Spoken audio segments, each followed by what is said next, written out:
P. Second P being passion. Ed talked about that. And here's another quote. When Ed got off the phone with the Chilean teams, he said to Ben Fisher, and Ben's here, right? Did you say Ben's here today? No. Yes, you're thinking of Jeff. Oh, I'm thinking Jeff, but no, Ben's not here. Okay, I want to give him props too, but he's not. Okay.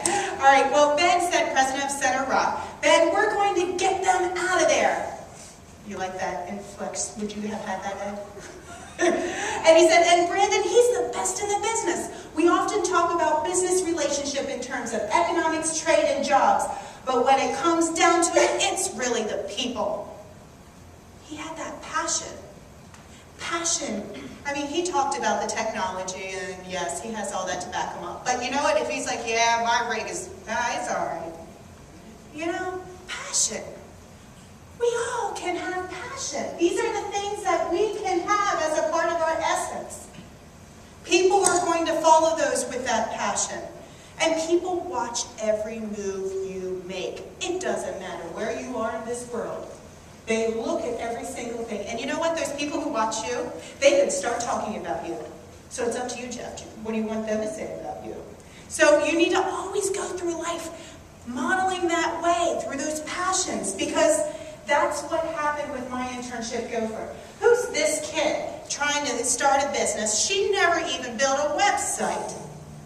What is she trying to do? Now she's going to do a whole database management system where schools, students, and businesses can come together and really make a difference? What is she thinking? But you know what? It would have nothing to do sometimes with that. They wanted the passion. It was because of that Exton chamber that I was here the day I met David, well, not here. We were at Chester, where were we? In Chester Springs. In Chester Springs, that's where it was. Dave McGrogan was coming and speaking, and he was doing his Rhino Success Principles, I think it was called at the time. And I was in the front row, and I'm like, oh, I'm getting juiced up about this guy. And I said, you know what? I'm going to make something happen. I didn't know kind of all his background, but I went up and I said, we're going to make a business out of this. He said, okay, let's get together. 2 weeks later, we formed a company. Again, it's passion. Did he say, well, what experience do you have doing this website design? Nothing. I can learn it. What are the things that you're passionate about? I'm not saying you need to do that, but what is it that you're passionate about? Share those things. Legacy producers. How many of you have ever heard of Randy Pausch? He gave his last lecture, Carnegie Mellon University, inspired the masses with his message. He, along with Dave McGrogan, inspired me to do Legacy Producers. It's helping people share their legacies, meaning what story you have to give. How many of you think you have a story to share that could inspire others to really make a difference? I want you to go back tonight. For those who didn't raise your hand, search deep, because we all have a story. And it's all linking that up to how you can really be that star power. Because our star power doesn't necessarily need to be money. Our star power is what we do, and the money will come. So having said that, the Molly Sunshine Tour, that just came as a result of doing Legacy Producers. I said, why does it all have to be about me? I'm going to bring all the fabulous women in my circle, and we're going on tour. And again, my parents were like, yes, you're nuts, Molly. What are you doing now? But you know what? When they saw Tracy Davidson of NBC 10, Lynn Doyle of CNN8, all this lineup, it's like, oh, I guess it's okay then, Molly. What are you doing? And of course, there's a lot of people here who supported that mission. It had nothing to do about Molly, and everything to do about passion and the people behind it. Don't forget about the people. Ed, you said people about 15 times up there. I wasn't counting really, but but that is what it's all about. So, why did I tell you all this? It's not about me. It's about you finding your story. It's about you finding your star power. So many people said, oh, Molly, I want to do this when I retire. Why do you wait until you retire? I have a full job at Westchester University. I love my job. Why not just do little things every day?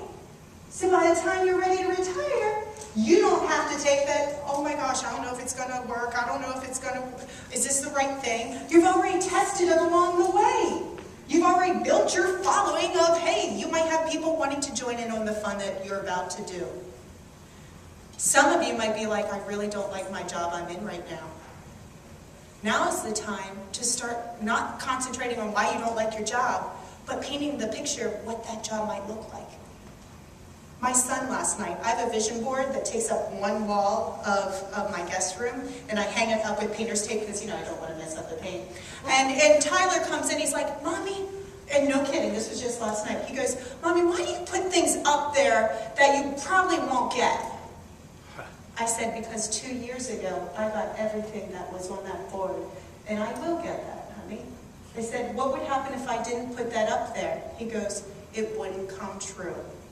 That night, he started painting his zoo, because he wants to be an owner of a zoo. And I gave him the wall next to mine. So now he's starting his own vision board. That was a 2-minute story, folks. You all have the stories. When you get frustrated, when you're just like at your wit's end, look for those moments to shift. Because the more we concentrate on how we can help others in this shift and get rid of, we're going to go into people, the third P, the energy vampires or energy zappers, whatever you want to call them, negative Nancy's, call them something, because you want to get them out of your world. How are they serving you?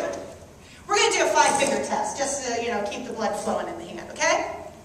I want you to right now, look at that 5 fingers on that hand. That, yes, it's wonderful that we have these 5 fingers. Count the people that you spend the most time with. Think about who they are. Maybe it's your kids, your wife, whoever. Think about the 5, okay? You got your 5?